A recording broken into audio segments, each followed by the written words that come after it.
Well, hey, everybody, and welcome to a brand new episode of The Grid Live. And we are on our brand new set. We've been talking about it for a couple of weeks, and now we are on it. And we are very honored today to break in the new set to have the wonderful Rick Sammon. Well, thank you, Scott. Oh, what a lame crowd. We finally have a studio audience. They look like, now? Oh, yes, yeah. Now. Well, thank you so much for having me. I think it's my fourth or fifth time here. Oh, at least, yeah. Yeah, it's great. It's always fun. Yeah, and so Rick was here taping a class for Kelby 1. You have 14 classes on Kelby 1. 14 classes. I tell people my specialty is not specializing, and because I do like to do it all. So the studio classes are doing great. Oh, Yesterday yeah. I did a new composition class. You are one of the very most popular instructors on all of Kelby 1. Well, thank you. It's an honor. And I like to think it's because you are so darn beautiful. People, they don't even listen. They just turn off the volume and go, ah. Yeah. The thing is, I think the white balance is off on the new set. Does my hair look a little gray? It does look a little gray. That's weird because his hair is blonde.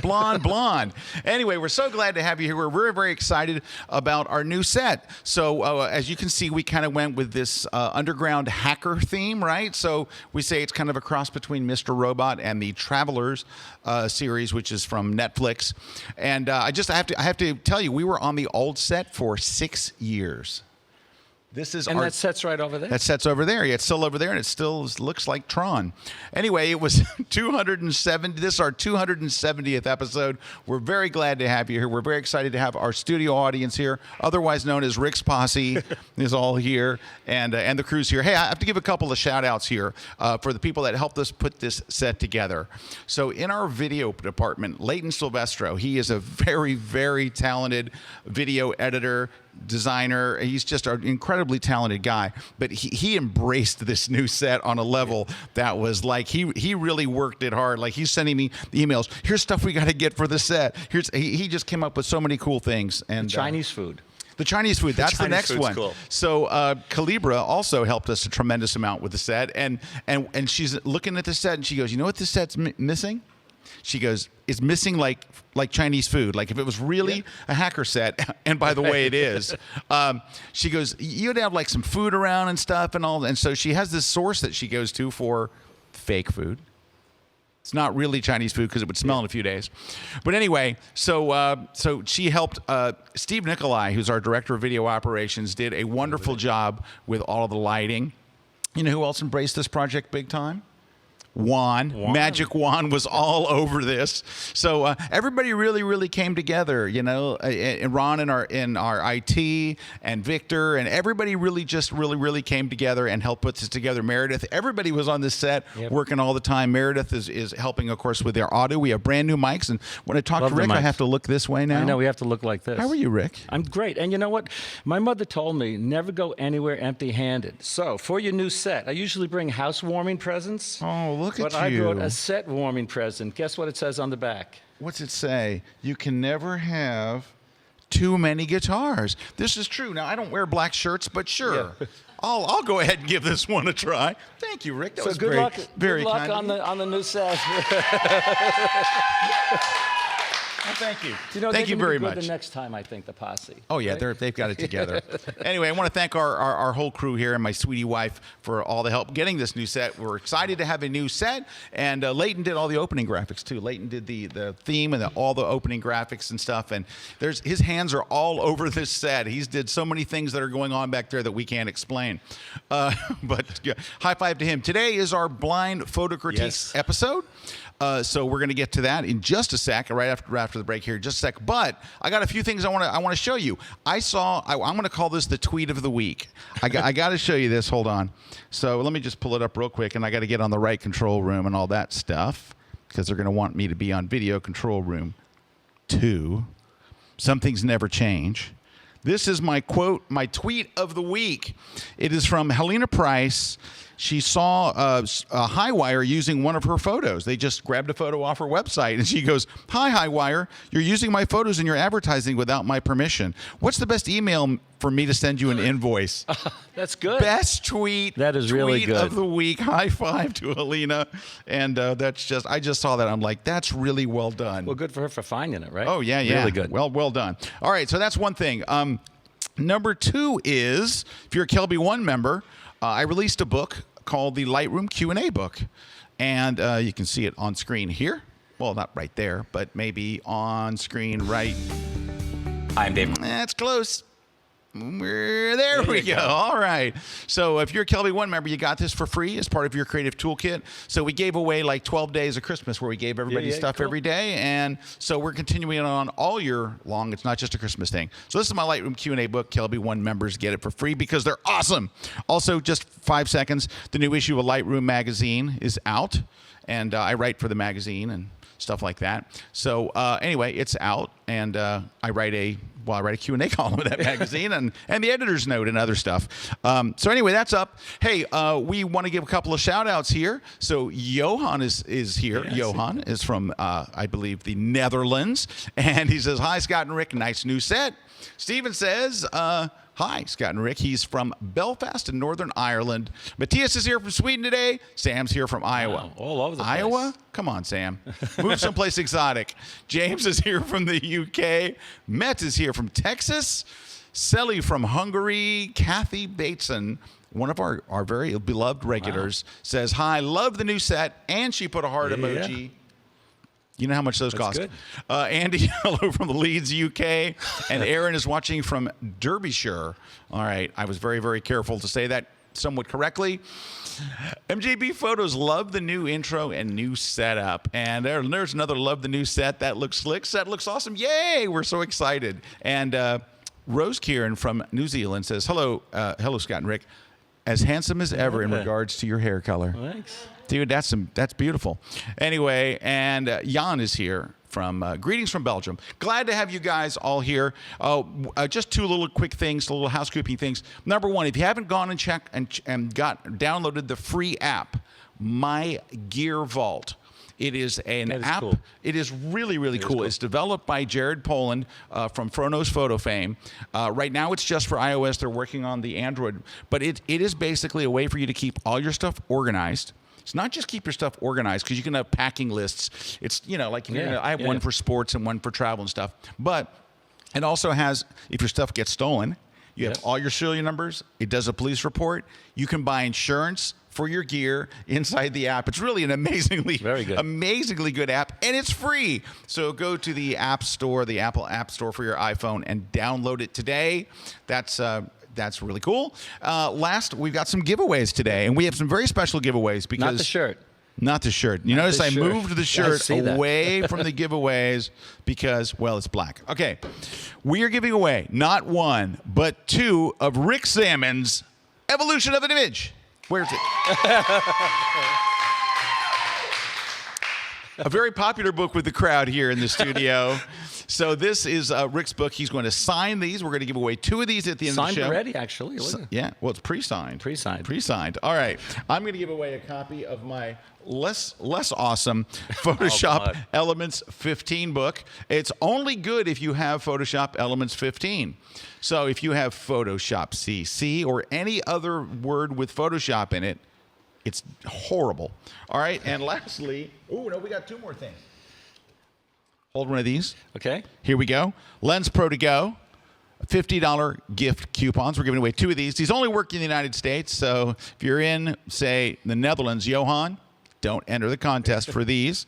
And last but not least, we've got the greatest little tripod replacement ever, the Platypod Pro Max. That's cool.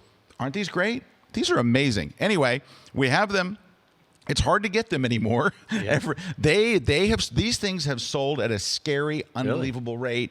It is very hard to even get these anymore. We have one, and we're going to be giving one away. And this is the big boy. This is the one that I use for shooting NFL games. I use it for the NFC Championship game. Can I tell you about my Super Bowl experience? Please. I want to tell you. It was my daughter's birthday, so I didn't go. Okay. Now I watched it on television, and I'm a Falcons fan, and I was very sad. Anyway, but we're glad to have you guys here. We are going to take a short break. When we come back, we are going to dive into the blind photo critiques. Here, it's episode, what did I say, 270? 270, right here on the grid, live with our guest, Rick Sammon. Don't go away. We'll be right back.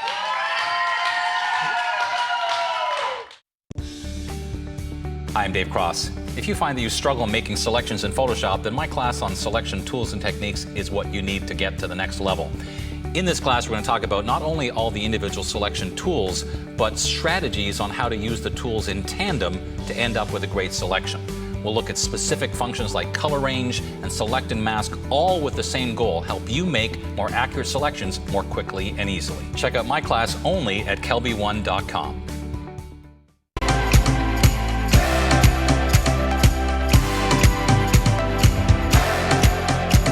I've been here 4 times. Every time I continue to learn new and fabulous things about photography and Photoshop and Lightroom. The knowledge I've obtained from Photoshop World, it has helped me to step out and start my own professional graphic design business. In one word, awesome. It's just absolutely amazing. Just the large variety of photographers, the networking. The expo floor, Midnight Madness, the keynote, everything. It's fun. You have so many different options, an entire bevy of different classes you can attend. You can't put a price on getting inspired, going back, doing something, learning a new technique, something that helps you to produce better photographs. Photoshop World is like a rewarding vacation. I'm learning, but I'm still having fun at the same time. I would absolutely recommend that anyone that has a passion for creative things, photography, design, anything, they attend Photoshop World.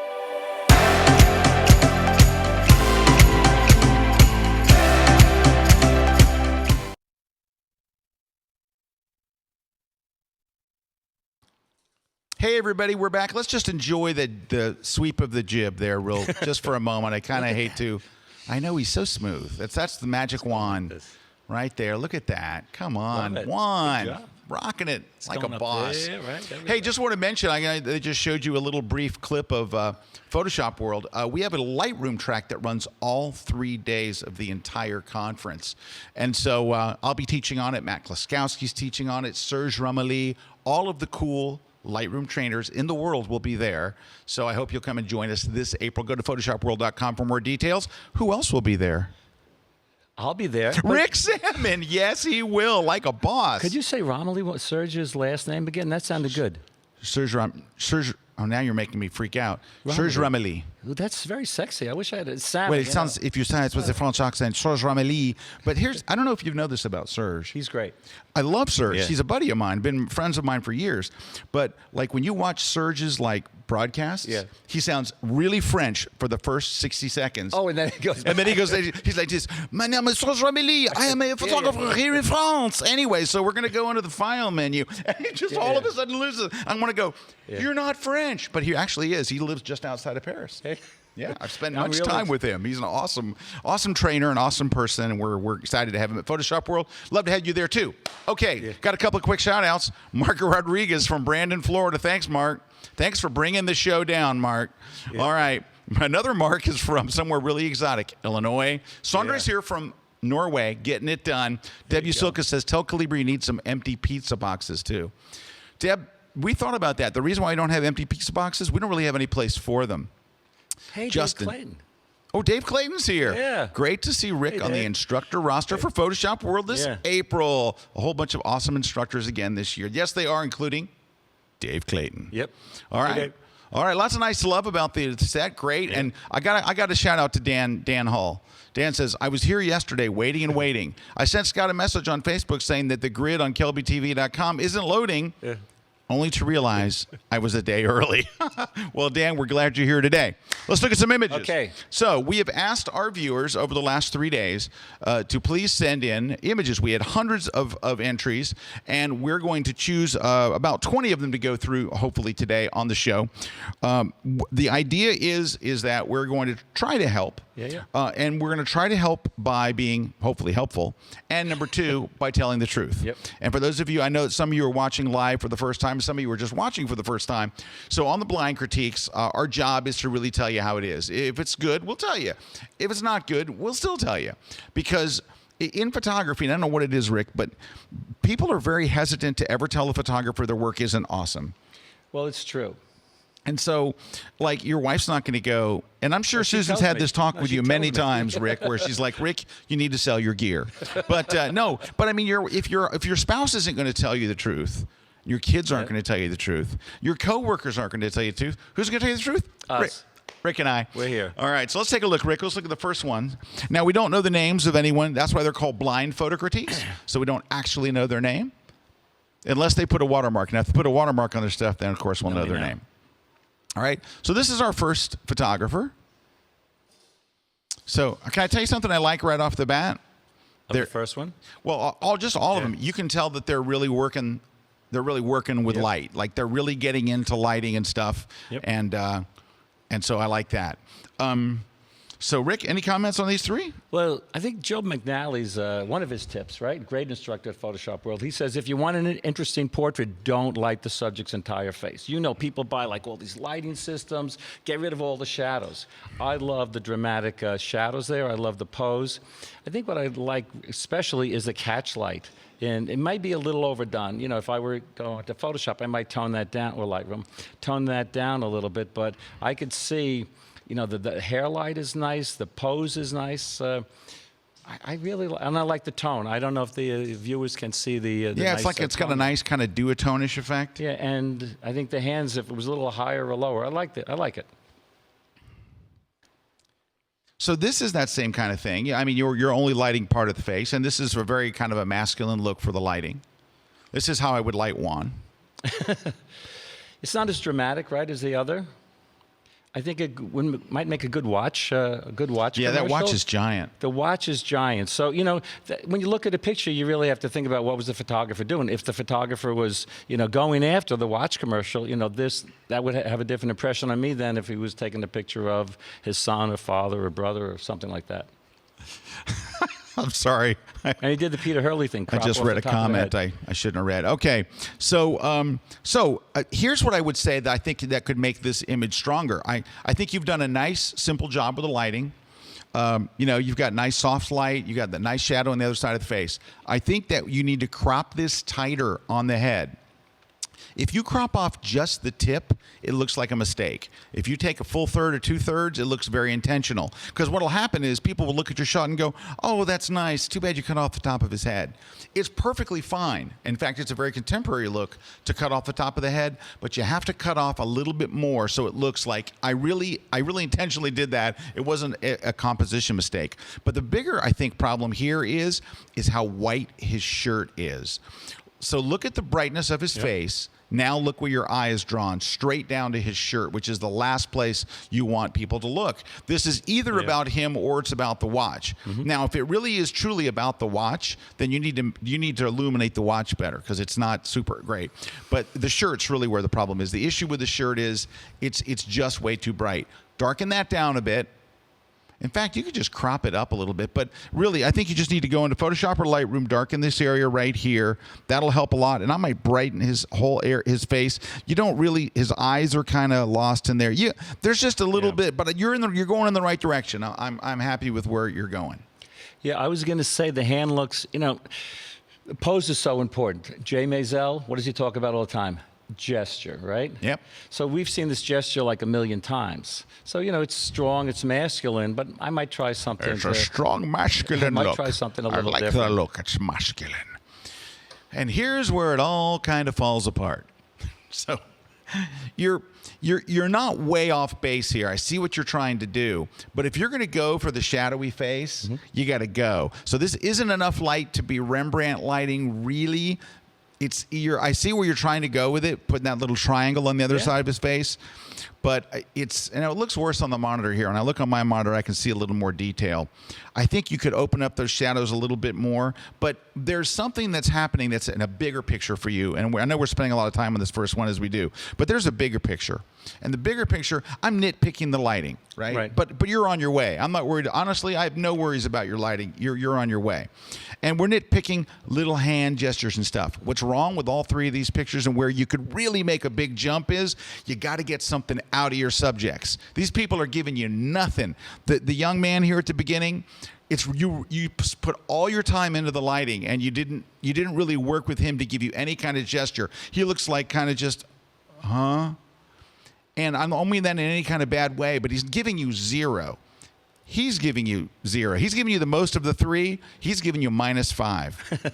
So you just I stop worrying about the lighting. Start worrying about getting something out of them. And, you know, Peter Hurley talks about this all the time. That's your job. Your job is the photographer. Now, can I ask you a question? Do you think this guy said, I'd like you to make a portrait of me, and I'd love it to look posed? This is exactly what you did. Do you want to get, I'll give you a great tip for making a much more natural shot. Take the shot between the poses. You got him with his hand, and this has been done before. And by the way, it's all been done before, so it's not like, but he's got his hand there. At some point, and you could actually maybe switch to me now. Thank you. I'm just holding my chin and looking at a picture there. So anyway, but yeah. So here's the thing. So you get him in his pose, and you pose it, and you're gonna have to take the shot, because especially when you get a man on the set who is not a professional model, like they're usually very uncomfortable and they're dying to take a pose.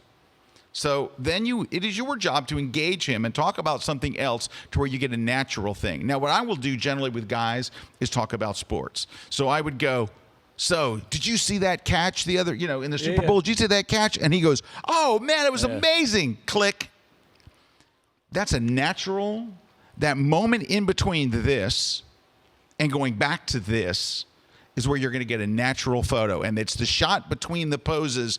You got to engage them. If I'm shooting a woman, the easiest thing. So do you have kids? Oh, I have 2 kids. Oh, tell me about them. Well, my son. Click. You get these moments when people are talking about something that they're passionate about, that they really care about, or just mention Donald Trump. Either way, to anybody, you will get an immediate response. No telling what it will be depending on who it is, but it really doesn't matter. If it's something someone's passionate about, no one goes Donald Trump and they're going to go, but there's nothing in between. Well, my friend Audrey over here, she knows when we were photographing the models up in Croton-on-Hudson, where I do a workshop, we have the models there, and people just photographing the models. And it's like, the point is this: silence is deadly. It is. Silence is deadly. But the best example I know of taking the shot in between the shots, Joseph Karsh. If you guys out there want to do a search on Karsh of Ottawa, Winston Churchill. You know that famous picture where Churchill is snarling at Karsh like this? And that's because Karsh was doing the pose portrait like this. Karsh went up, he took away his cigar, and Churchill's going like this, right, Susan? You know the famous picture. Sure. So I think that's really good advice. Keep talking. Silence is totally deadly. When it goes silent, whoever you're shooting thinks something's going wrong. Yeah. They feel like, oh, they don't like me, the photos don't look good, and stuff like that. So anyway, John Mayfield says, ask this question. Do you have kids? No, I hate children. Oh, God. Click. Boy, the studio audience is on today, including Helmut, who's here from Hanover in good old Germany. And Greg here from Buffalo, Can-Am. Look at this. Johan says, Scott is rocking the New Jersey look on the set.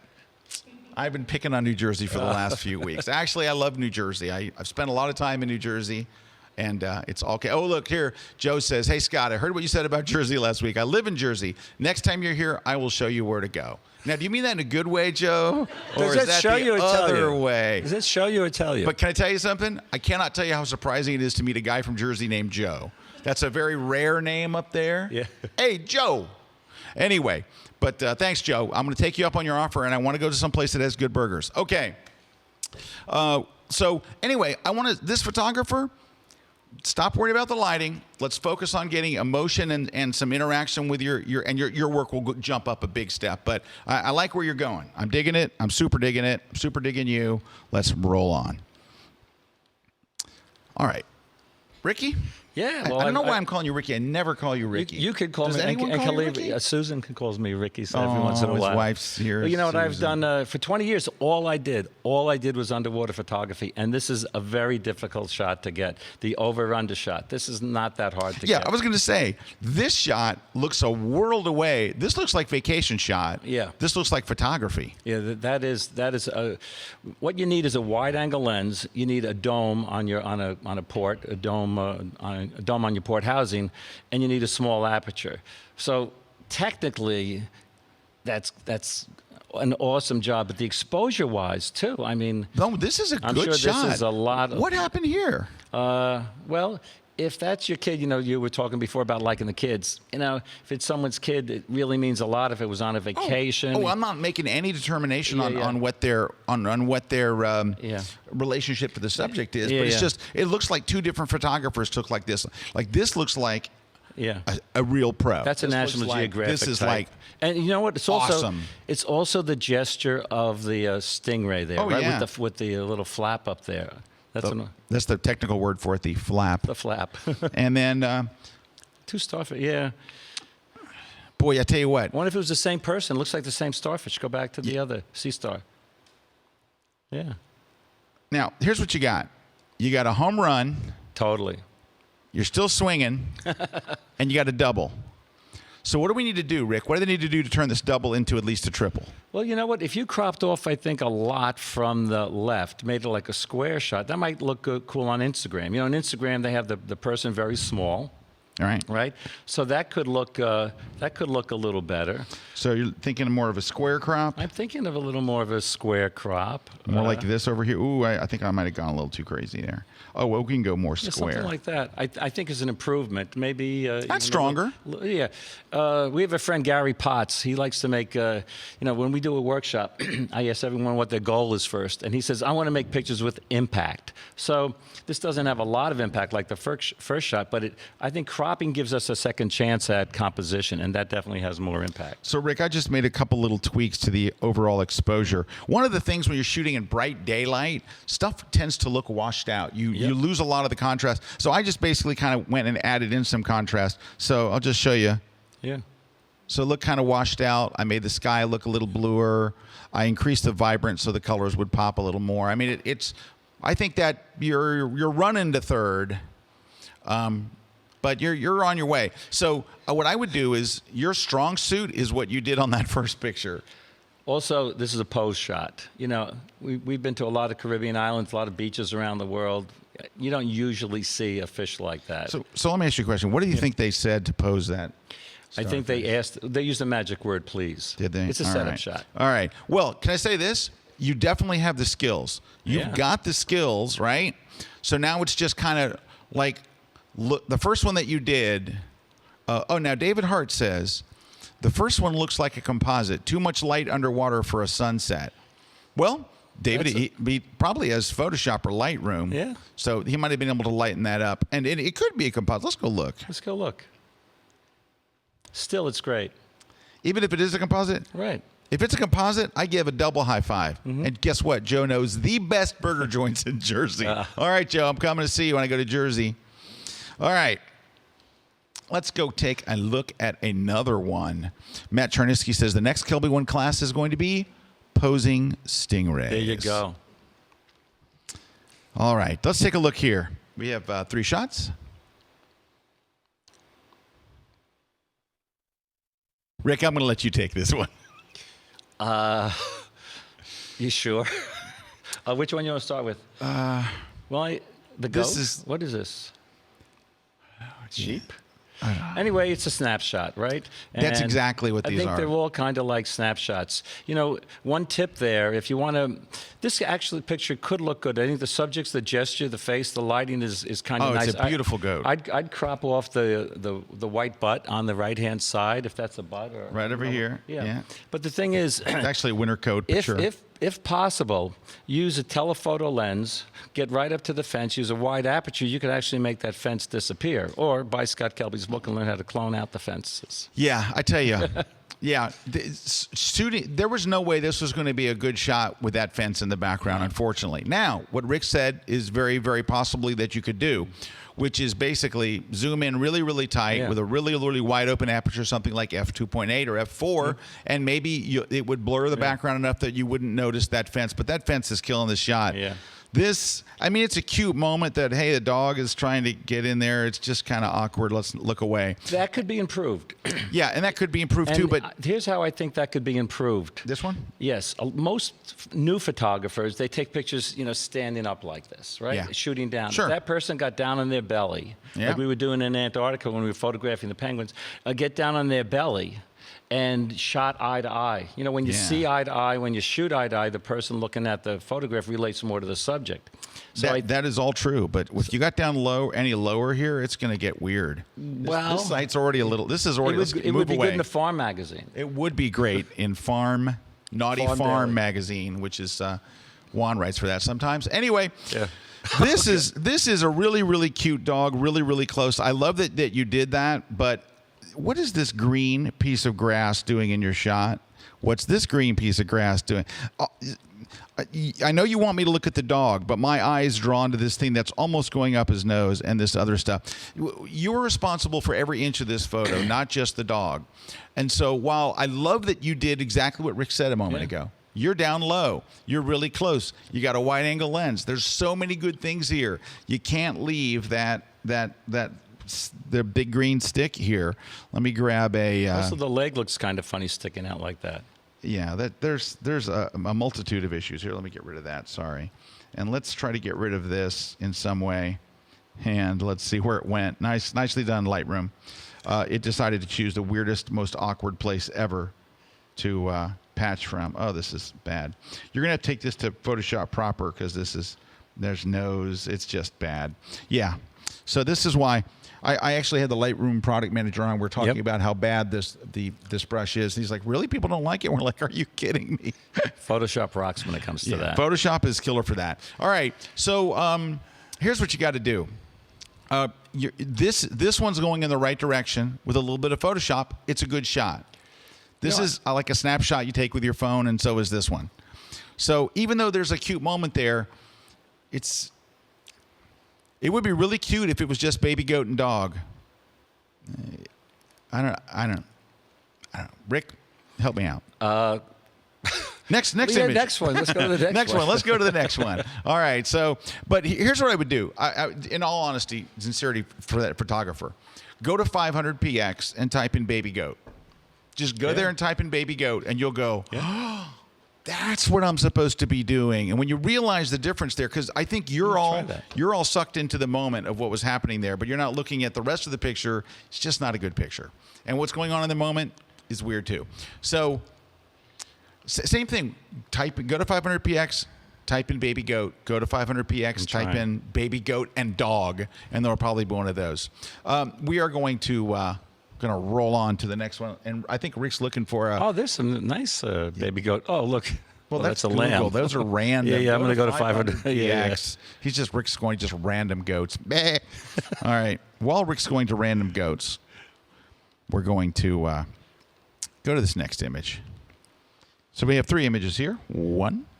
HDR. 2. And 3.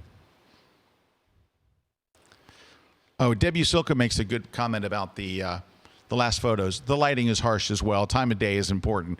Yeah, I mean, it's if you're shooting in the middle of the day and it looks like you're shooting with a phone, it's like you got to really rock a phone to make it look good. And if you weren't using a phone, you still need good light wherever you are. Let's see. Yeah, Tom Good says, make sure you're on 500px or you'll get weird stuff otherwise. Like we don't already have weird stuff, Tom. All right. So what do you think here, Rick? Well, I think I tell people, I teach, that's HDR, right? Yep. Okay. So when I teach HDR, the first thing I tell people is do a Google search.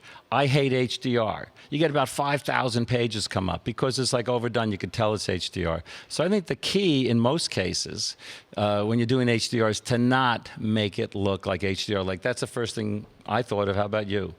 First thing I thought of was there's some ugly dead trees creeping in all over the place. Your job as photographer is to find the spot where you don't see the ugly trees. See all this stuff down here?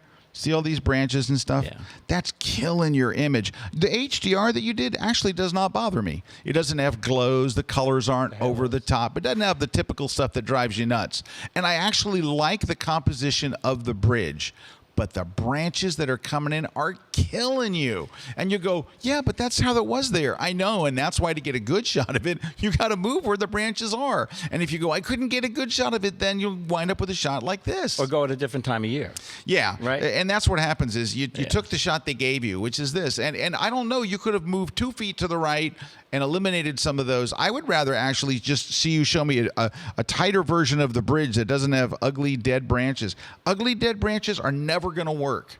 It's a photo killer. So you got to get rid of that one. You know, this shot is just kind of nothing. It's nothing. Sailboat in there would be nice. A person in there would be nice. But it's just, is this something that's going to make someone look and go, wow? And I think at the end of the day, the same thing with your other one. There's nothing wrong with these shots. Your exposure's fine and things like that, right? The exposure's fine in all your shots, so it's not, I don't know how to take a photo. But you're aiming your camera, it's stuff that makes whoever's looking at it go, huh? You know, this could be improved. By the way, is this on your screen or are these dots in the image? I hope those dots are on my screen. Those dots are in the image. Yeah, so you have some splashes in there, which, you know, like you said before, you're in charge of every pixel. You have to zoom in. Yeah, you have to clean that stuff up. You got to clean that stuff up. These two circles right here, these two big things. Yeah. Now, that's either, it looks like a splash from the water or it could be from a lens flare, but either Could be way. lens flare. But Or either a way. spot on the lens. But the bigger problem isn't the lens flare because that's easy to fix. The bigger problem is you shot a shot that looks kind of like, eh. And so you just got to shoot better stuff. Now, this may be right in your town. The processing is a little bit over the top because you see all kinds of noise and crazy stuff. But at the end of the day, anybody walking by your town on that day would have seen that. It's just kind of, it's not bad. It's not good. No one's going to look at your image and go, wow. You know what I want to do? I want to open an image and go, wow, nice shot. Instead of like, okay. That's a statue. If I were there and sunset. someone told me, you know, I have to take a shot, what bothers me in the back is the apartment building or that building. Yeah. So I think getting down a little low or blurring the Would background. put blue. It would put the sky as a background instead of I ugly think this, building. You know, isolate the heads getting lost there. Again, back in Antarctica, we were trying to isolate the penguins' heads, you know, from the distracting background. So, and I think what we're getting at here is that it's really not hard to turn a snapshot into a great shot or a better shot, right? Yeah. With the bridge picture, crop it here. Clean up the lens. And here, just you know, I had a friend, Dick Zakia, who died. He said, use your camera like a spaceship. And I've updated that to use your camera like a drone. In other words, move it up, move it down. So if this person had gotten down, put their head in the sky, I think it would have been a nicer picture. Yeah, and you know what? I will say this. Your shots aren't snapshots like the one before. Yeah. We can tell you're trying. Yeah. And you got pretty decent equipment. You're maybe going a little too far on the post-processing, but your problems aren't really with the post-processing. You can deal with that later. It really is, you're kind of struggling with the composition and also just finding something interesting to shoot. Work on that. Hey, we're going to take a short break. When we come back, we're going to give a couple of shout-outs. We're going to look at a whole bunch more images. We're going to speed up the extent that we're going to look at these images because this is a thing on the grid. We spend way too much on the first ones. They said we can't help it. We got time. But anyway, so we're off and running. Stick around. We'll be right back here on the grid. Don't go away. Hey guys, my name's Peter Hurley and you are here in my studio and I am going to teach this class on the top 10 questions I get regarding headshot photography. So here's what you're going to get. These are big ones. You ready? How do you chill out your subject? How do you get their good side? How do you take weight off of somebody that's a little bit heavier? How do you get glare out of the glasses? What about continuous versus strobe? I'm going to go over those and many more in this class. Come join me on kelby1.com.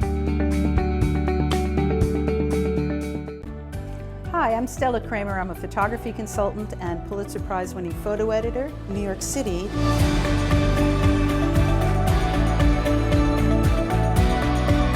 In my class, you're going to learn how to edit and sequence your work and make yourself a better photographer in the process. You'll learn how to work with color and black and white and put them together, and you'll learn how to tell the stories that your work needs to tell. I'm Stella Kramer. Check out my class at kelby1.com. I'm Amanda Powell, and I'm a wedding photographer out of Sarasota, Florida.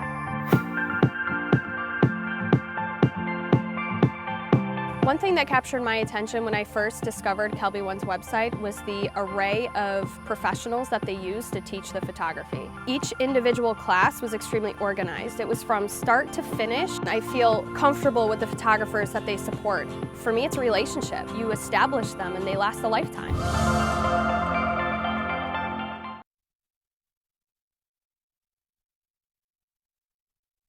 Hey, we are back. Scott Kelby here with Rick Sammon. Happy to be here. Our blind photo critique episode. Hey, so tomorrow is new class day. And tomorrow we're going to break the internet because we got a class tomorrow from Stella Kramer. Now, for those of you who know who Stella Kramer are, you're all running around the room screaming and high-fiving inanimate objects. For those of you who don't know who Stella is a little miracle from New York City. She is a photo editor. She's been a photo editor for some of the biggest magazines in America. And tomorrow her class, and now Jen, you went up to New York and we're for the taping of this class. And when Jen came back, we already released one of Stella's class, and she goes, wait till the second one. And everybody was blown away with her first class, which is about building and sequencing your portfolio. This one's called Are You Ready to Go Pro? And what's cool about Stella is been in charge of hiring photographers. Stella's not a photographer. She's an editor. So her insights and stuff are just unbelievable. Comes out tomorrow. So Stella's new class, Are You Ready to Go Pro? We're very excited about it. Also, if you get a second, jump over to lightroomkillertips.com. So I did kind of a cool tutorial today. I'm going to show you if I can get to, right here. So let me hide that. So I'm going to show you, am I on still? Okay. So this is a custom layout here for a wedding book. I did this all in Lightroom, and I did a tutorial today on Lightroom Killer Tips. Not only did I do the tutorial, but I made a preset for you, and it's downloadable for free. So go over and check it out at lightroomkillertips.com. And I don't show you how to make the picture on the left, right? Because it's just a square. But I show you how to do the thing on the right. There it is. All right. I show you how to do the layout on the right, which is a multi-photo. It's 11 photo layout. I show you how to save it as a template and all that kind of stuff. Show you how to import my template. So if you're just lazy, there you go. And Peter from London says, Stella. I wondered how many seconds. Oh, and also Stella is going to be here next week. On the day after Valentine's Day. Stella will be here in the studio for a members-only webcast. We're doing portfolio critiques with Stella, and I won't say a dang word. Stella is the world's best. All right. And, hey, I want to scroll up there for a second, if you will. I wanted to say hi to Willie. This is Willie's from Colorado Springs. It is first time catching the live broadcast. Cool. Willie, we're glad to have you here. Rembo says, love the live audience. I want to come too. And let's see where we go. And Matt Charnitsky says, this new set rocks my freaking socks. That's good. Thank you, Matt. Thanks very much. Andy wants to know, will there be grid coffee mugs in the Kelby One merchandise shop? Yes, but we don't have, we're using like fake mugs here. We don't actually have our real mugs in yet, but as soon as we get our mugs, oh yeah. So we hope to have them here, but it didn't work out. And we weren't going to use the old grid ones now. Yeah, they're over there. Now. All right. Let's get back to our images here, Mr. Sammon. Now, before you get to those, I just want to say, I could see they're very small on Scott's screen, and these pictures have impact. These pictures have impact. Take a look.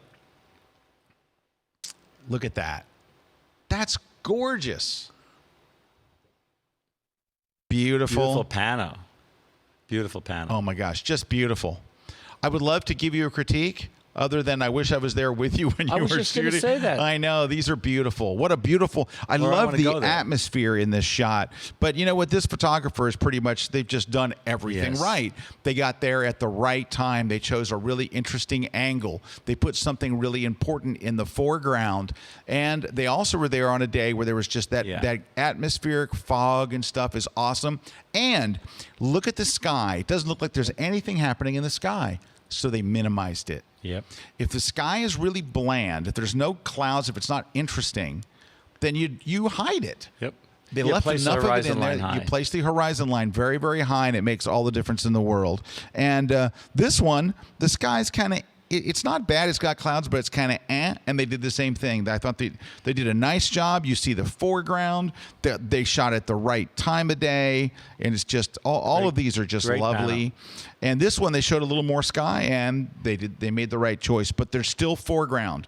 You've got the full photo here, foreground. You have a middle ground.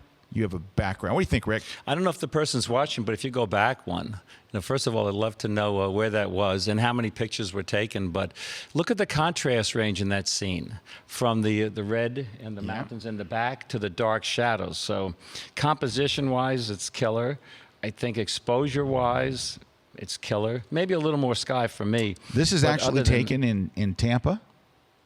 It's right near the stadium. It's just you go to the stadium, and from the stadium parking lot, it's right there. It's a short walk. And I like the composition, the two islands or whatever they are in there. That looks it's beautiful. Very nicely done. The contrast range was really and this one. Me. High five to this photographer. Way to go. Well done, and we super love you. All right, let's go look at another. Here we go. Okay. Well, here's the first one.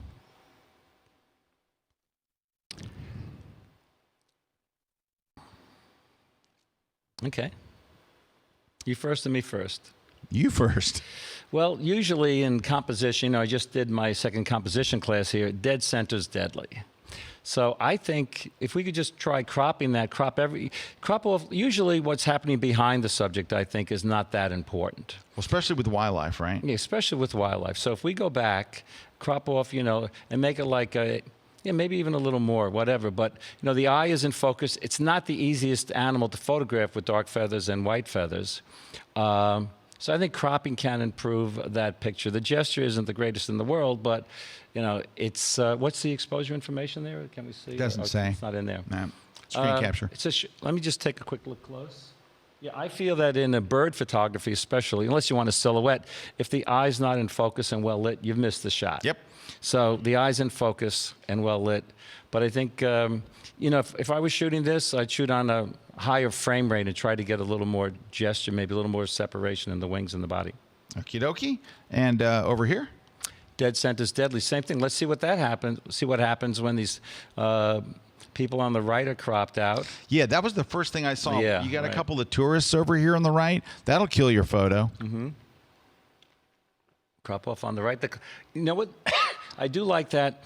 If that subject had been down a little more on the wall, well, actually, I like that. I was going to say maybe move them down a little more. Trying to take some of the harshness out of the photo. So there's a little. I just tweaked it. It would get a little harshness out. You're good at tweaking. So yeah, it was just kind of, and it was that midday sun that makes everything look bad. And so what I generally do is underexpose. And a photographer told me years and years ago, if you have to shoot in the day, underexpose by half a stop to a stop. Well, you're too young to remember shooting with slide film, right? Dude, I shot with slide film. Yes, I am, Rick. Thank you for mentioning that. Explain the slide. I've seen the mounts. Well, the sliders, and it's related to the sliders in Lightroom. Oh, okay, good. But you've met people who've never shot slides, right?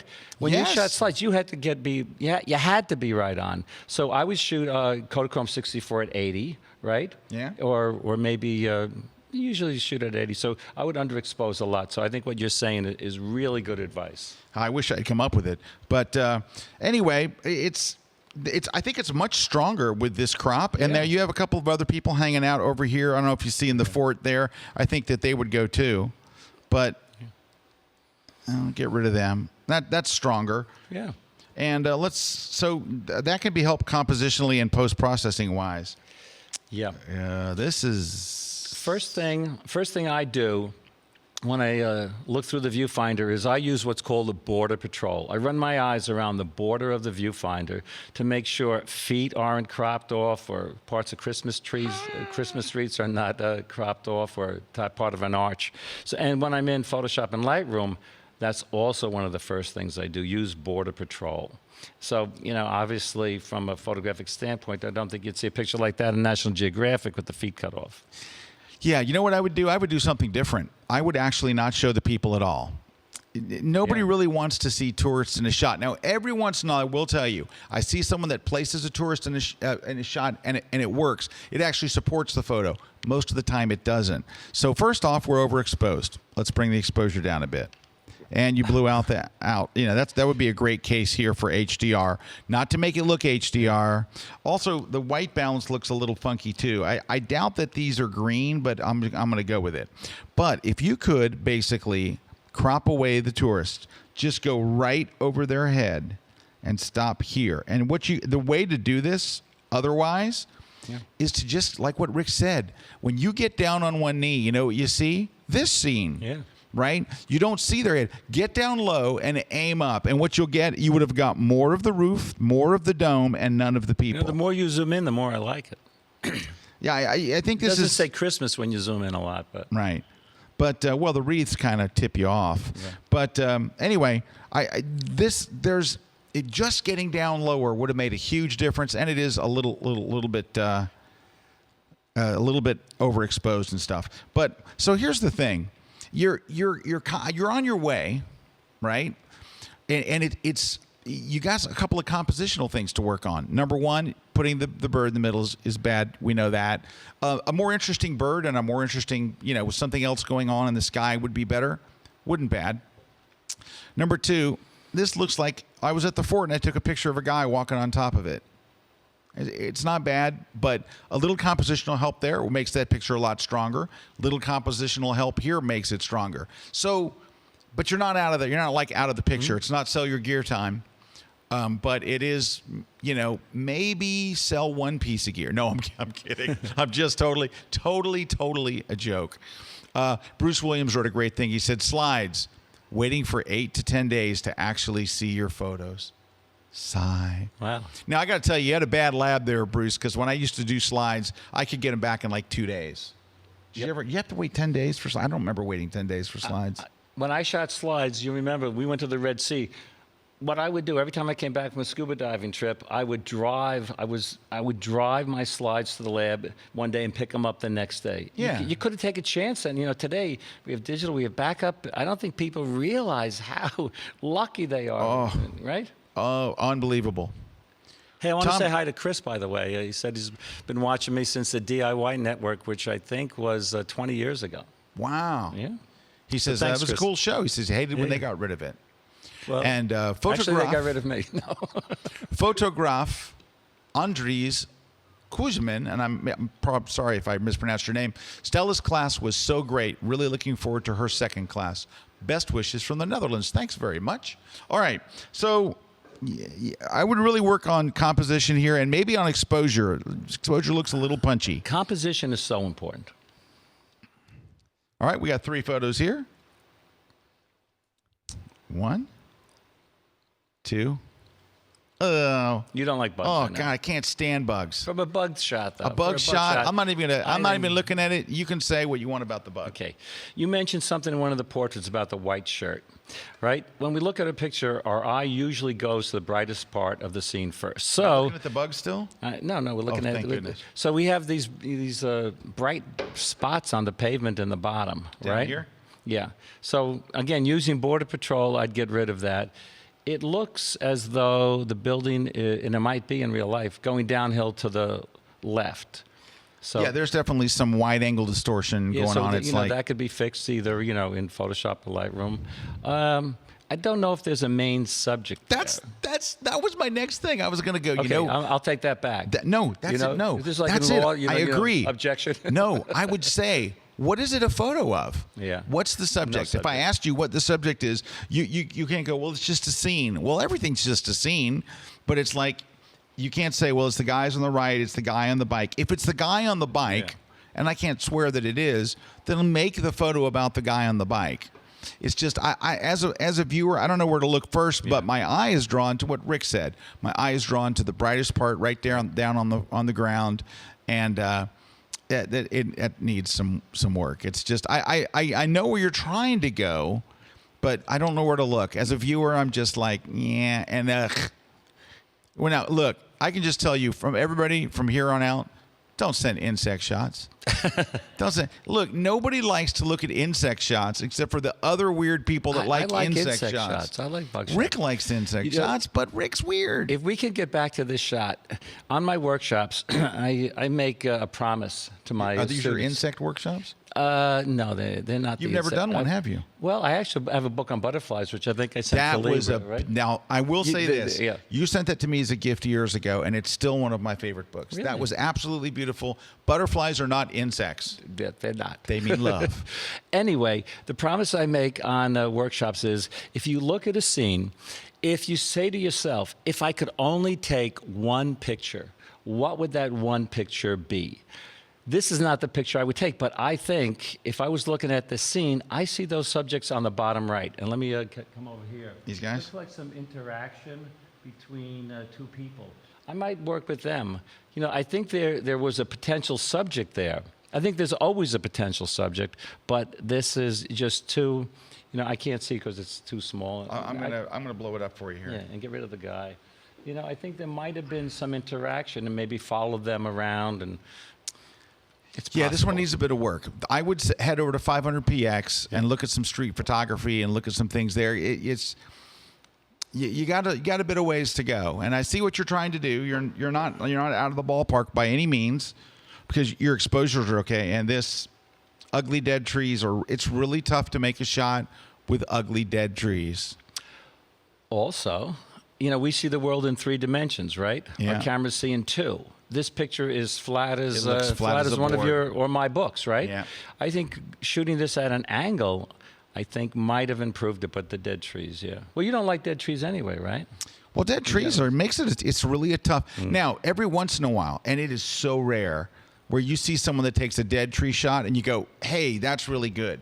You know, like I imagine if Joe McNally decided to shoot a dead tree, you'd go, oh, now that's a good one. Because Joe would look at 1,000 dead trees before he found the right one. This is like, oh, dead trees in front of the castle. Click. It's just, this kind of looks like you were on vacation, you took your iPhone, you took a shot of the castle. And also, just going back, look at the bottom right. You have those white little lines there. This thing here. That stuff bugs me. I'm really into Border Patrol. Yeah, that stuff on the edge. Let's look at that bug shot again. No, I'm not looking. You look. I'm looking away. What's it like? Disgusting? No, it's tack sharp, beautiful background, nice depth of field, good color, nothing's overexposed. I like it as a bug shot. Dave Clayton says, did Scott just sign an executive order to get rid of bugs? Oh, there you go. Just bug photography, We love Dave. Dave Clayton, by the way. We do love Dave Clayton. He's one of the best guys in the world. And you know what? In all the years I've known Dave, and I'm serious, he's never sent me a bug shot. Okay. Want to see some nice photographs? Take a look at these. Impact. Beautiful. There's your leading lines photo of the year. You stole my line. I'm sorry, Brian. But the other shot had that too. If you go back to the first shot, right? It's not really a leading line, but your eye is being drawn through the whole scene. That is a beautiful, beautiful picture. These are all just gorgeous. They're all shot in soft, beautiful light. Now, this one is, it looks like it's shot in the day, but for whatever reason, like the light is not too bad. Like they've really controlled it. Maybe it's done in post or whatever, but and I would still underexpose it by a half stop. But that's just my own style and not necessary. And this is very nice. They're all very nice. This is a good photographer. This does not look like snapshots. These look like shots I would love to make. Can you open that one in Photoshop or Lightroom? Well, yes, I can. Thank you for asking. Okay. Can you cover up that white spot on the bottom, like right here? Right there? Yeah. Well, yeah, I think that, you know, again, using that Border Patrol. I like that everything in the scene is in focus. When I'm doing a shot like this, I try to get everything in the scene in focus. Wide angle lens, small aperture, focus 1/3 into the scene. Oh, there we go. So let's see before and after. What do you think? Yeah, much better. Well, it's not drawing your eye down there to an area where you don't want anyone to look. Right. I mean, this road is going, hey, look up here at the end. There's a lighthouse. Yeah. Woo! So, yeah, that's pretty good. All right. So, good photographer. We would just keep doing what you're doing. Your stuff's awesome. And I like your stuff. Very nicely done. I don't have really anything to say, but yeah. All right. We have 3 shots. 1, 2, 3. there's a lighting problem here, and there's actually a whole bunch of them. So we'll start from scratch. You have like the cardinal sin of portrait photography, which is dappled light. So you're letting some of the light, some of the harsh, nasty light from the trees come through and land on their faces. I totally agree. Also, behind them are really, really bright trees instead of really, really dark trees, so they stand out. And so his face is dark. His face is bright and speckled. Her face is kind of dark. Look at his shirt. See all this dappled light here? This stuff is instant death for portrait photography. This is like the basic stuff. Like, you can't do this. This stuff is like, come on, you can't do that. It's bad. Then over here, so here you did better. You got them out of the dappled light, except for right there in her hair. Right there in her hair. Dappled light. Now, for all the places for dappled light to fall, that was not the worst, right? It's kind of okay there.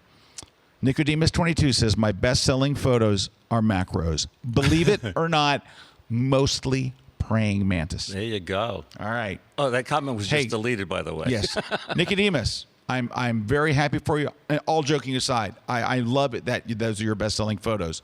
Never send them in for a critique on the grid. Obviously, you're making money. You don't need our comments. So keep them to yourself. Okay. One thing I do like about that photograph is the catch light in the eyes. If this was a daylight fill and flash shot, it doesn't look like a daylight fill and flash shot. But if it is a daylight fill and flash shot, they should have really balanced the light in the back, or really, underexpose the back, which is very easy to do. Or maybe they use a reflector to get that light in the eye. I don't know. But the background is, and if we could just go back to that other one for a second, that big pole on the right, whatever that is. This thing? This thing, that's distracting. The same thing with the waterfall in the next one. Darken that big time. Or not included. Or not included at all. It's not helping the shot. This is looks like that is a graffiti wall. That's not helping the shot. No. See, I thought it was a waterfall when you went through it fast. Yeah. You got an ugly background, and you got a big bush in front of them.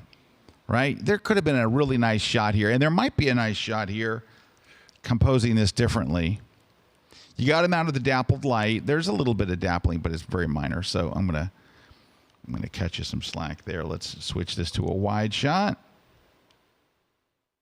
Get rid of so much of the ugly background. I would much rather see that. Now, your background's still trashed. That ugly, like, forest behind them isn't helping anybody. Newt Olive asks, how do you submit photos to this? So for like the 3 days prior to the show, on my Facebook page, on Rick's Twitter account, on mine, we go, hey, it's time to submit. So it's usually, we try to make it the first or second show of the month. So that's what we try to do. Nicodemus22 says, fair enough, won't send in the praying mantis shots. Thank you. But we try to let you know, like, we've been letting you know 3 days in advance. Usually it's 1 day in advance, but this week, it was 3 days in advance because we knew well in advance Rick was coming and all that kind of stuff. Anyway, this shot back here, this is still too bright. The wall's too bright. You would want to darken that wall. Because remember, you're leading their eye. I don't want to see this wall. Right? I don't want to see the ugly forest with dappled light in it. Okay, so how long is that taking you to make it look better? Like 30 seconds? Yeah, 30 seconds. And warm it up a little bit, too. All right, so much better. You can see you're hiding the junk in the background that's real bright and distracting. You're hiding the stuff in the foreground that's real distracting. And then, I would like to see somebody's face. But it's still a nice moment. I mean, it's, they look like a maybe engagement photos, but I think you can do a lot better than this because you went from having this really, really bad dappled light, which is just horrendous. Then you got in the shade and you're better. You're in the shade here. You know what it is? Here's a good thing for you to do. Critique your own shots. Look in your shot and go, if I was sitting where Rick was sitting, what would I say to this photographer? You'd go, well, you're using dappled light, and it's too bright on the right. And you know what it is? We see the same things again and again and again.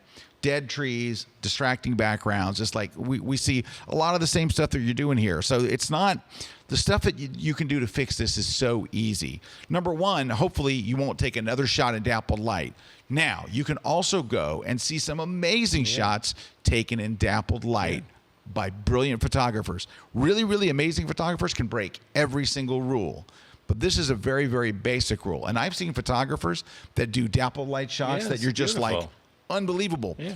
But they started knowing not to do dappled.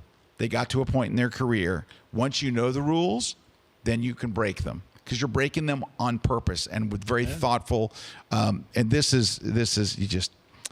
You know, practice helps with that. If you want to shoot in dappled light, put someone under a tree on a sunny day, right? Yeah. And practice with that. And by the way, what's with all the headroom up here? Yeah. Look, take a look at the shot again. Dead space. Dead space up here. Now, if this is going on the cover of a magazine, perfect. Like Dead Insect magazine, that'd be perfect right there. Big dead insect right there. But anyway, so you got a little bit of work to do, but you're getting there. So you just got some work to do. And by the way, can you make these look more posed? And by these, I mean the pictures, not me and Rick. That's not quite as bad as superpose. It's like the mannequin challenge. Yeah, and the lighting is very, very flat, too. The lighting here is just flat, flat, flat. Yeah, mannequin challenge. There you go. Okay. All right. All right, you know what I'm going to say here. What? Well, first, there's a bunch of distracting crap in the front. Out of focus. That's what bothers. Overexposed and out of focus. Overexposed and out of focus. And this shot, is the shot about this junk? Is the shot about this junk? Is the shot about them?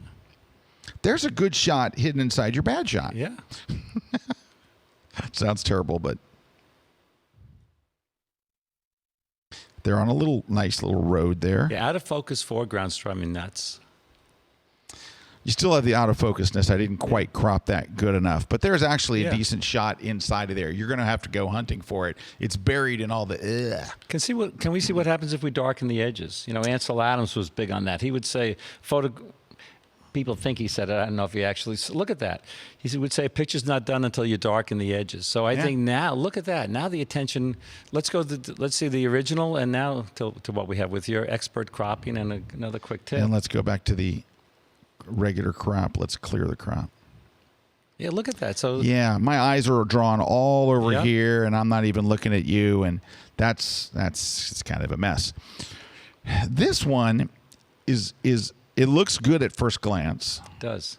But the lighting's kind of funky because this arm is super lit. Mm-hmm. This arm, I'd like to see both arms. If you could get both arms lit like this, I think you have a winner. They were trying hard with the rim light. Yeah, this looks good, but this is overlit because look, this has a rim light. This has a rim light and a front light. You'd have been better off just to keep the rim light. I like the rim light. Something else bothers me about this picture. Zoom into around her head, and it looks, the idea here is to showcase the girl's muscles, right? And her back. Yeah. But the way it's lit, if you look over here, this looks like she has like a hump on her back. That's a hump on the back. No, I'm serious, right? Yeah, and this. And that's what we have to think about with lighting, how that accentuates that. Yeah, so I like what you're trying to do with the lighting. You overlit the left side. I think you got something there, though. I think you're on your way. In this photo, you've got a color balance problem. The color's just kind of a bit off, and so is the cropping. You could make this, I think, look a lot more professional. That just looks so Sears Portrait Studio. Let's, no offense to the Sears Portrait Studios in New Jersey. I think that looks just a lot better right off the bat. And let's back off too. Let me just back off for a second. Let's. You need some. The color balance is way off. That didn't help, by the way. Let's see how that looks in black and white. Oh, okay. So you notice I brought the highlights back. Mm-hmm. Look, you were clipping like mad. Yeah. So what this means is there's no detail in her face. You've completely overexposed this photo like to death. All that red, everything that you see in red has zero detail. Really, really nothing. And so if I lower your exposure eventually and lower the highlights, I can get you down to And then her skin tone starts to look much better. Just even right there. Well, let's turn off the highlight warning. So way overexposed. And then, you know, if you really do have a problem with the skin tone, you could go to black and white. And I'm not sure that would make a big difference, but I think the crop is a lot better. Let's look at the original crop. And I'll show you one of the problems. Let's clear the crop. That's a kind of an awkward place to crop her arm. Yeah. It's just, Looks amputated, right? Yeah.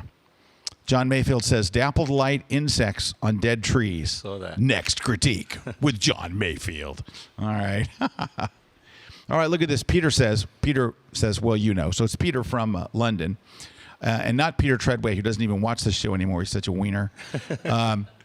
Says, big shout out and thank you to Stella for personally replying to comments on her class at the Kelby One community. So every class at Kelby One now has its own discussion forum.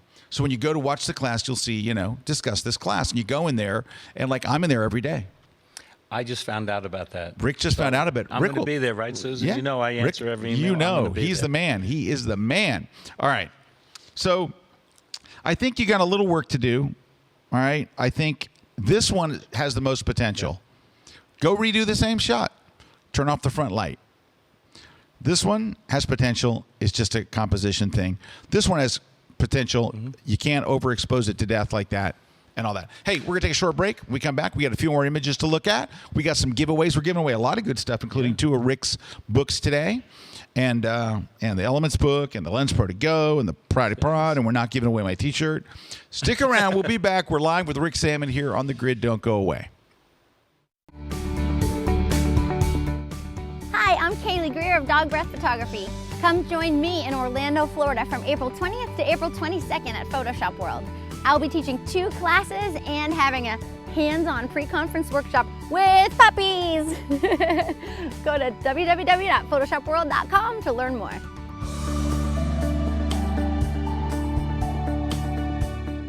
Hi, I'm Stella Kramer. I'm a photography consultant and Pulitzer Prize-winning photo editor, and I've spent many years in the photography business. I know what it's like to be on the other side of the camera, for the people who hire photographers and work with photographers, and I want to help you to reach the next level of your career.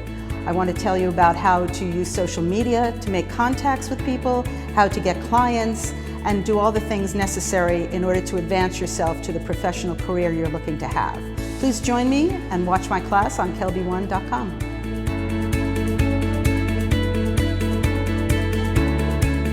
I'll bet you've got an off-camera flash. You know what else I'll bet? I bet you're not in love with it. You've used it a couple of times, it didn't get the results you wanted. I want to help you. You know what I want to do? I want to make you fall in love with your flash, and that's what this class is all about. It's called Just One Flash, because everybody's got at least just one flash. We're going to go on location like we are here. We're going to be in the studio, but we're going to start off and I'm going to give you all the foundation. I'm going to give you shortcuts. I'm going to give you the whole thing, and it's right here exclusively at Kelby One. Hey, we are back. Scott Kelby here with Rick Sammon. Good to have you here, Rick. It's great to be back here for my 4th or 5th time. So it is at least that. And we have a wonderful studio audience, and we never do have one. This is, and I'm not kidding, this is the largest studio audience we have ever had in the history show. Thank you, guys. Yeah.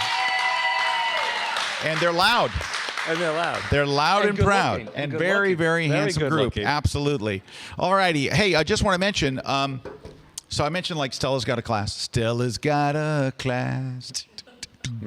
Anyway, go to kelby1.com. We've got a 10-day free trial if you want to see all kinds of stuff. Like that's what we do. We have a whole community designed for people who want to learn Lightroom and Photoshop and photography. We'd love to have you be a part of the community. Go to kelby1.com. Now, I just saw that Peter Treadway says, what? Yeah. I'm here. I'm just staying incognito. Yeah. How could I miss the grid trying to watch and edit my shots from India at the same time? Like the way you got that in there? Like, oh, I was in India. Oh, we love India. Oh, India's awesome. One of the greatest places on the planet. I love India. Hey, now, Peter, this is a private conversation between me and Peter, so don't anybody else listen. Peter, so I'm supposed to go on a big trip with Dave in April, and now that he's got a girlfriend, he's like, oh, I don't know if I can go. I get a girlfriend. Snap out of it. Tell Dave Williams, by the way, and I know he's not watching because he's working. Tell Dave to snap out of it. He talked me into going on this trip, and now he's all girlfriend in love and hearts, and he's sending me heart emojis and crap. Tell them to snap out of it. Okay, back with you live. Yes. Let's take a look at some more images. Want to see some nice images? Here we go. I love that composition. It's extreme. It's extreme, but here the negative space, the dead space, the empty space works. It does. It leads you right down to the mountain. How about this bad boy? Well, one composition rule is don't place the horizon line in the center of the frame, but when it comes to a reflection, it's not exactly in the No, it's a little high. It's a little high, but I might like to see a little more detail in the shadows and tone down the highlights, because we have nice detail on the right. Yeah, we can fix that sky. That's we can fix that sky. Composition is pretty nice. Hey, oops, I say that, and I hit every wrong button on my computer at once. So let's see if I can open this. Oh, I can't open it in camera. I was going to show you. Yeah. But we could fix that sky a lot. Yeah. You know what bothers me the most? Now, this is a nice picture, so this is a minor nitpick. I would love to see something interesting in the foreground. Mm-hmm. A rock, a large insect. Might be there. Maybe we could bring it out. Yeah, but something there would be really nice, like an old tire, maybe. Someone, dead body, anything. Oh, I'm sorry, it's not in New Jersey. Can we see what that looks like cropped? I can't get it to open. You can't. It won't open. I don't know why. It's the bridge. The mountains are really nice. You see this mountain like in the center here? Maybe cropping in that stuff over there. It's not as exciting as what's going on the right. No, the right is where the star of the show is. And this last one, I think is really nice, and a little Photoshop work would make this better. Get rid of these dead palm fronds, or no, these are ferns. Get rid of these dead ferns on the left. This shot gets a whole lot better. Your sky's blown out. There's not much we can do about that, but I would definitely get rid of the dead ones. If it were me, I think I'd spend the time to get rid of this big, ugly one here. But this is a nice shot. I like that you did the long exposure. The water looks nice and silky. Yep. I like your stream down here. This one might have been helped if you could have moved a little to a different location, because you got the makings of a really great shot here. So really, you're a wonderful photographer. Yes. I love your stuff. Congratulations. Just a little bit of tweaking. See this junk in the corner? Yep. Rick, what do we feel about that? Border Patrol. Border Patrol. What about this dead leaf over here? Out. What about this white spot? Out. All that stuff counts. What about this garbage over in the corner? Out. Out. All that's got to go. Just one other thing. I don't know how tall the trees are, but chopping off cut them down. Cut them all. No, cut the entire tree and all the trees around it until it's a parking lot. Including the top of the trees might have been a little. Actually, burn it. Burn the forest. Really, that's what Rick means. Avatar. Rick's words, We're not talking mine. about Avatar here. Rick's words, not mine. Oh. Oh. Oh is right. Oh. Looks like it was taken in Kathy's studio. Well, these are nicely done, right? Very nice. Isn't that? I love the reflection, and I love the pose, and I like the lighting. I love it. I love the lighting here. It's so subtle. Gesture, all right, remember a few minutes ago we saw the woman with the muscles? Yep. No, look how subtle the lighting is here. They needed that subtle of a lighting to make a really great shot. And the shadow. And she's on her toes, so this picture has that movement, That is great. I wish I took that shot. Lori says, did I just hear Scott saying to add an insect as Elf rose over? No, I'm just kidding. Do not add one. Waldick says, I want to see Scott doing a class about bug photography. Man, it is so not going to happen. All right. And those are very nice. One thing on this. Yeah. You said before we're in charge of every pixel. Over her right shoulder or left, you have that little piece of tutu? Yeah, I might have taken This isn't a dress, Rick. That's a tutu. It's a tutu. Okay. Oh. No, it's a tutu. You obviously don't have a daughter in dance class. Right there. It's a wonderful, wonderful picture. Right. There we go. And this what's is nice about this too? That the hands are not touching the ground. I know it's very nice. And if you look at the other one, the toes are up. The feet are up on the toes. If I was going to do anything, you know what I would do? I sound like a broken record today. I would lower the exposure. I would make it a little more subtle and make the light a little more important. Just make it a little more. It's just a little punchy before, it brings out a little more detail. I don't know. It's just me. I feel like I'm underexposing everything. I don't think so. I'll tell you why. Because Susan is over here You know, she looks at my pictures, she says they're a little dark. She likes pictures a little on the light side. So it's all subjective. It definitely is a style. It's it a definitely. style. I Now, like pictures on the I like darker 2 side. stops over or 1 stop under. I want to go really bright or really dark. All right. So a very nice job. And the last one I think is very nicely lit. I like the gesture. It has a mystery, a sense of mystery. It does. You know, there's an expression, if you destroy the mystery of the photograph, you destroy the photograph. And I think that is really good. All right. Let's take a look here. 1, 2, 3. I like this one. I like that whoever did this, they did a really nice job on the eyes. Beautiful. And just kind of a nice softness overall. I do like this, but the only thing I like is the glasses. The kid's just not giving you anything. No. And so the kid's just kind of, but I mean, the lighting's okay, and I really like the reflection in the glasses, but, and the cropping. I would crop a tiny bit more, but that's nitpicking. Yeah. But the thing going wrong here is just the kid's just, I got nothing. He's just, Rick? You know, against the black background, I bet if this kid had a red jacket on or whatever, and a yellow shirt, yeah. you know, when I compose a picture, sometimes I compose for color. Yeah. And, right, the subject's getting lost in the background there. So I think the color might have helped the shot. Yeah. So that one you can work on a bit. Yeah, that white stripe on the left. Yeah, this is nice, and I like the lighting on her. I think you could get a little bit more out of her. This has got to go over here. Can I fix that? It's got to go.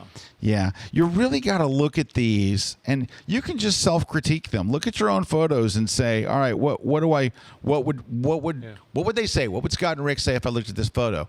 Well, we're very much we're going. Everybody kind of looks at the brightest thing in the photo. Right now, I should be looking at her face, and I am. A minute ago, I was looking at the left wall. So, nice photo, though. I think it's nicely done. She looks good. I think, like, photographically, good all the way around. I think you can get a little more from her. Maybe a little more of a thoughtful look, but not bad. Not bad at all. Not so, bad. all 3, good. And I would, can I open this? And I like the mood of that. I think the blue in the back, getting back to the color. Yeah, you know what? I think the blue adds a lot. I do. And I'm going to brighten her face, not by that much, but by maybe right there, 0.4. Yeah. So that will draw your eye, and it makes it look better lit. And we would tweak that amount, but that's close. All right, I want to get to a few more because we're about out of time. So we're not about out of time. We're actually over time, but we're going to go through a few more here. Audrey, dogs. Oh, look. So look, there's a person riding the dog, a very small person riding the dog. See? I'm going to zoom in so you can see. See? They're riding the dog. They're just growing out of the dog's head. Yeah. Actually, I like this shot. I think it's very cute. I would like to see the owner not riding like a little miniature owner. I love this shot. Look at that. That is such a cute. They're down low. The dog is giving you more than most of the people we've seen. I'm not kidding. Come on, seriously. That dog is giving you more expression and saying more with their eyes in that expression than almost everybody we've seen in portraits today. Not all of them, but more than most. Certainly more than the last one we saw with the sunglasses. This is a shot that should never have been taken. You know why? Are they holding the It looks like an insect. Come on, some kind of beetle. This one, I don't know what happened here. You're on the right track. This is cute and darken the area back there. Darken that area behind the dog. But I like that you're down low. You're getting it done. This is an awesome shot. You should enter this shot in a competition. Don't show anyone this shot ever as long as you live. Okay. A person in the audience, Audrey Tucker, who loves dogs, says that's a good shot. Okay. All right, let's take a look at what we got here. It's a little small. I'm sorry. Let's see if I can. Well, you know what? Maybe I can open it up. Oh, okay. This is a great expression from the kid in a poorly composed photo. The ground is crooked, instant death, crooked ground, too much space above his head. I wish I could open it in Photoshop or something and fix it, but I like the face. Work on the expression, but not bad. I like the snow in the hair. The background's out of focus. Really, really cute. Face is too dark. Go in there with the adjustment brush, just like I did on that photo a minute ago. Bring that face up by a half stop. You got a winner. Really nice, pretty nice all the way around. This is the weakest of the bunch. I would crop the head in a little tighter. And this one has got tremendous potential to be a really great shot. I think a head and shoulder shot with a blurred You background got would to look really fix nice. that horizon line. Come right in nice and tight. That kid's giving you something. That kid's giving you something. This one's giving you something. I'm just not sure I'm crazy about what they're giving you. Yeah. But at least they're not just like, and she's a doll. Brighten up that area. You got a nice shot composition. there. All right. So I'm just trying to get these last ones in real quick.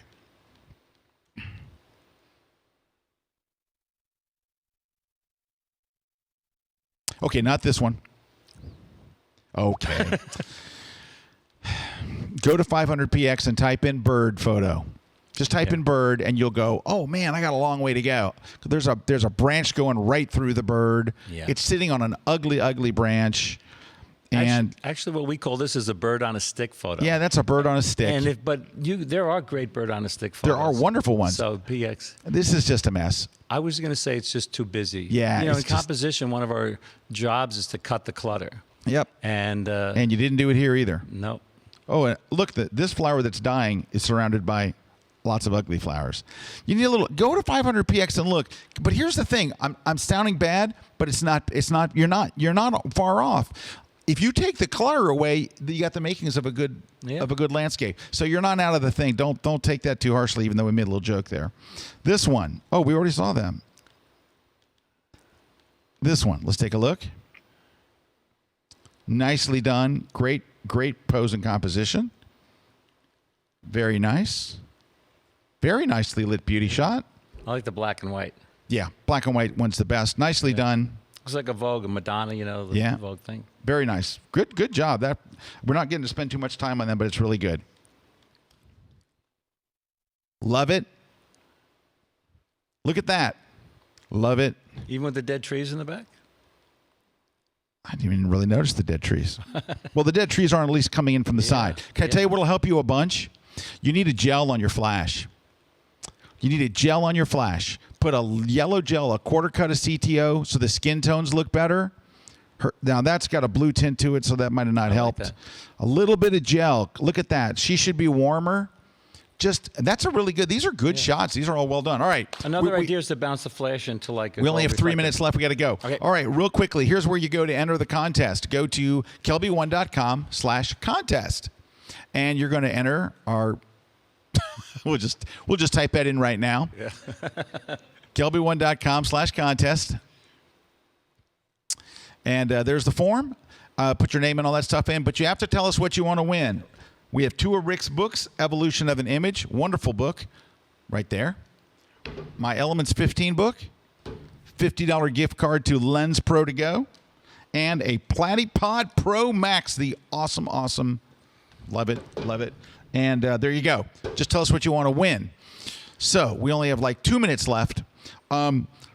We had a pretty good a little everything today. And so for everyone, if we said anything about your photos and gave you some critiques and stuff, we're only trying to make you better. I feel bad. Every time when I'm over these shows, I always kind of feel like crap because I want to tell everybody they're awesome. Yeah. It is I'm predisposed to that. So when you tell the truth, it makes you feel like crap, which is why most people don't ever tell the truth. Because then you feel great. We're here to tell you the truth. We are. Rick, thank you so much for being on the show. Man. It's Where great can people to go be here. learn more about you? Rick Sammon. On the new mic even. RickSammon.com. Everything's there. SAMMON. SAMMON. And again, I want to thank all my crew here Yes. that worked so hard for the set. Leighton and Meredith and Juan and Steve and everybody and Ron and IT. We had so many people that worked really, really hard to put this set together. And did I mention Juan? Yes. You're about to see some of Juan's work on the jib. Really? Thank you guys for watching. Thanks to all of our sponsors, and we will catch you guys next And the week. audience. And our audience, one last time. They meant to be heard. Stella's with us next week. It's going to be a lot of fun, and the set will look just the same. Thank you guys for watching. Juan, Thank you. take us out with a dramatically slow jib shot. Look at Juan go up to the...